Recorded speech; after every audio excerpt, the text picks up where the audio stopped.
Well, we left Osaka and we're headed to Tokyo, but first we're taking a stop at Kamakura for the Tsurugaoka Hachimangu Reitaisai Festival. This is a shrine and festival dedicated to Hachiman, a deity of samurai and warriors. Now that said, you might assume some displays of soldiery would be on order, and you'd be correct. The main draw is Yabusame, or horseback archery, and it might look something like this. That is, it would, if we could see it. Well, turns out that the horseback archery thing was actually canceled this year, so we won't get to see any. I'm going to guess that's a COVID thing, so hopefully next year, or next time I'm back here, who knows. Anyway, we're going to wander town and see what we can find, but first maybe we just need a cold snack. This is kakigori. It's effectively just shaved ice with strawberries and condensed milk on top. However, there are some different varieties. Most of the time when you find them on the streets, they're basically just glorified snow cones. This one is nice and soft and fluffy. Those ones are going to be hard and really hard to dig at. Kamakura is one of the ancient capitals of the shogunate. In fact, this is one of the settings of an old story, the Genji, which you may have heard of as being one of the first, if not the first novel ever written. If not the first novel ever written, it was definitely one of the first ones translated. It's kind of a Japanese Beowulf or prose edda. So we're back in Tokyo for the night. We might head back out to Kamakura tomorrow, but for now we're just going to play it by ear. For now we're checking into our hotel at the Andes. I don't know if anybody has heard of that, but it recently showed up on a video by Chris Broad on Abroad in Japan, touting that he stayed at the most expensive hotel room. And we're not staying in the most expensive hotel room, but we are staying in the same building as that particular room. Anyway, here we go. So this is just the elevator. 48th floor.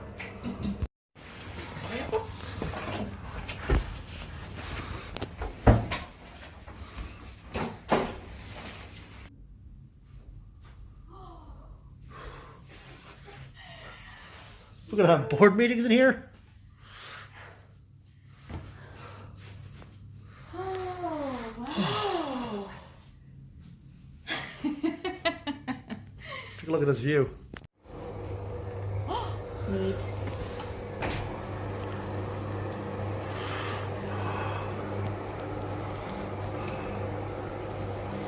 Oh man. Oh, look. Holy shit. Hey, look at that. It's Tokyo. Hi, Tokyo Tower. How are you? Whoa. I thought I was on Coruscant before. Oh man, I'm living the high life now. Oh, and they're building an even bigger one. Yep. They say New York is a city that never sleeps. I think Tokyo is the one that never stops growing. Definitely. I'm a little worried they're going to run like a background check and find out we're not classy enough to stay here.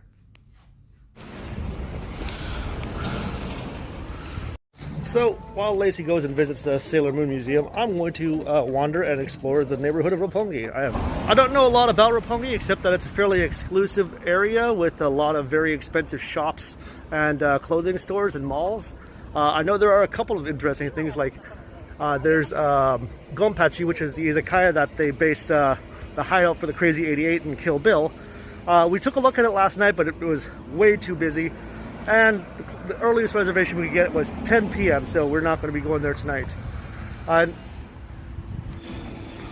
Huh. Neat. I think I'll go check that out.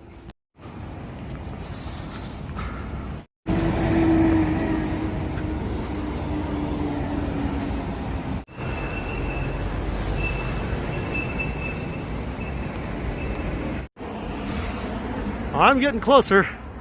That thing is just getting bigger. So after a surprisingly long walk, I'm now at the foot of the world famous Tokyo Tower. Tokyo Tower being world famous for being two things. One, being Tokyo Tower, and two, being a copy of the Eiffel Tower in Paris. Now I have to admit that having been to the Eiffel Tower in Paris as well, I had a similar reaction. I was very ready to be underwhelmed. After all, I live in a city with skyscrapers and giant steel structures all the time, so I was expecting that a big thing like this might have been impressive for when it was built, but for my modern mind, maybe it was going to be kind of underwhelming. However, getting here, when you see the scale of this thing up close, it's a hell of a thing. I was expecting to see this fragile looking assemblage of toothpicky girders, but honestly, how couldn't I? I had just seen a 90s kaiju make a nest out of this thing. But it's pretty big. Now, instead of wasting space at the foot of the tower with some atrium or plaza like the lazy French have done, the efficient Japanese have decided to put a shopping mall at the foot of this tower. Like most Japanese shopping malls, it has a food court, shopping stalls, and in this case, even a place to play VR games. I don't know what's going on here, but it seems to be children's games and something going on. Always a little bit of flavor down these alleys. Well, it looks like I didn't have to worry about the kaiju attacking Tokyo Tower, since just a 30-minute walk away, we have some Ultramen. Hooray! Here to save the day. We're now in Shinokubo, known as Tokyo's Koreatown. I'm stopping for a little street tteokbokki, one of the best ways to have tteokbokki besides having it at a hocha. Some of you might know that if our trip to Japan hadn't worked out, we would have gone to Korea. So, this is our little nod to them. We did do some Korean stuff. So it's a little piece of Seoul in the heart of Tokyo. Skin scare stores are all over the place. K-pop stores are all over the place. Of course, you got street food, chicken, tteokbokki, and all kinds of other things. Restaurants abound, and it's conveniently located next to Harajuku and just a little ways away from Shibuya, where apparently everybody goes. So as you can see, this place is packed. So if you want to come down here, try to find a less busy time than the Saturday afternoon of a long weekend. Mistakes were made. Oh, and one more thing. If you're going to buy any food to eat while you're out on the street, besides pulling off the side, make sure you have a plan for your garbage, or you're going to be carrying it around, because that's one thing that they don't have a whole lot of is garbage bins. So plan to carry your garbage with you. If there's one thing that every weeb knows about Tokyo, it's Takeshita Street in Harajuku. But, like you might see behind me, basically every weeb is here today, being it's a holiday weekend. So we're going to go around Takeshita Street to the Sailor Moon store that Lacey's looking for, instead of going through this throng. It occurs to me some of the busyness here might not just be because it's a holiday, but also like us, we're looking at that typhoon that's coming up, and maybe everybody just wants to get their stuff done before it starts getting rainy, because it wouldn't be a trip to Japan without a typhoon to talk about later. Progress is Harajuku Station. This is what it looks like now, and on the screen you should be seeing a picture of what it used to look like. Something with a lot more character, something with a little bit more feeling. Now it's just another glass and iron box in the middle of Tokyo. Well, as if we couldn't get higher than before, we are now on a lookout over Shibuya, because of course all streets lead to Shibuya.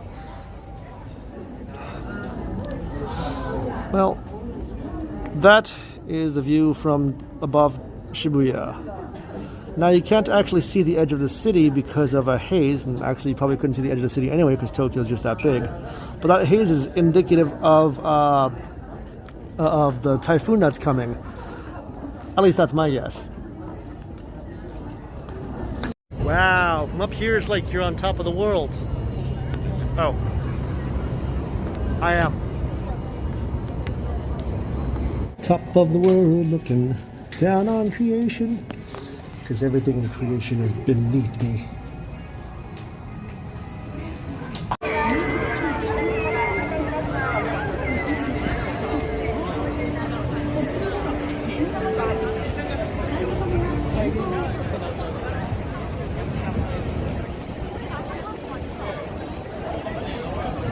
Well, it's a rainy Sunday morning, but it's still not going to stop us from going down to Tsukiji Market for some breakfast. While the large-scale commercial operations for the market have since moved over to Toyosu a couple of years ago, the market here is still full of stuff to see and do and eat.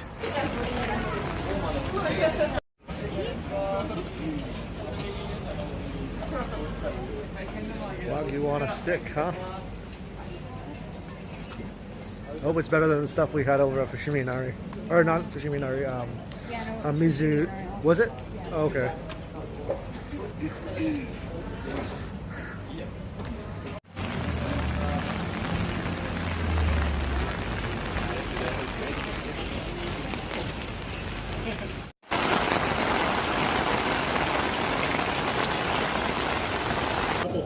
There are certain foods in the world that you just have to have in certain places in the world. Pizza in Napoli, a Philly cheesesteak in Philly,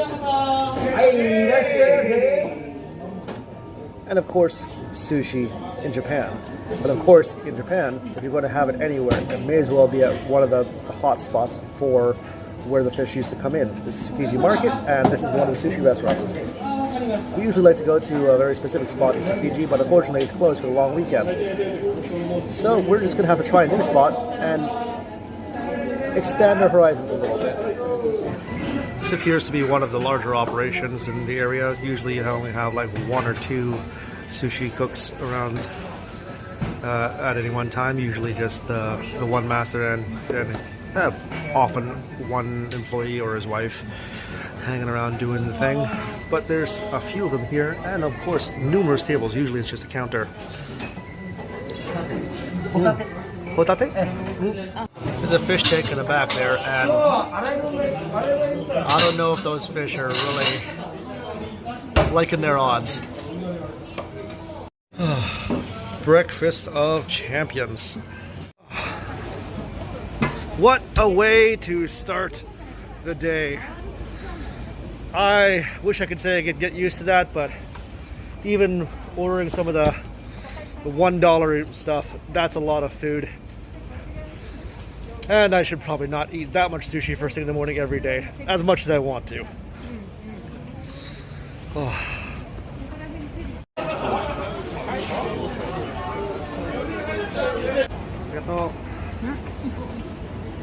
I have nagi. What a way to continue a day.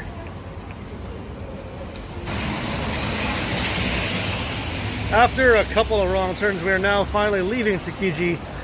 And honestly, if I had had a full day, I would be very okay with just getting lost in there for the entire time, because there's always something else to find and eat and want to do.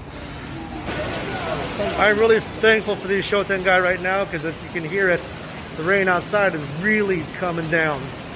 But we can still travel from point A to point B without getting absolutely drenched.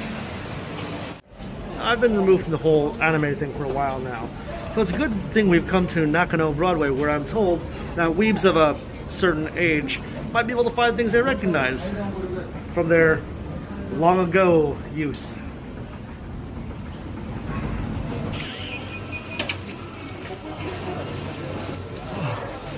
Oh, thank God Dragon Ball is still evergreen.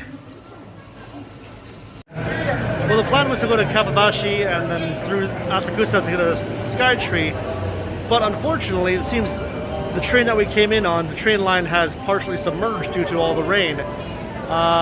So right now Lacey is frantically trying to figure out an alternate path for us. That was easy. We did eventually get there and do some shopping, but this seems like a logical place to end the video, because tomorrow we skip town and escape to Fuji.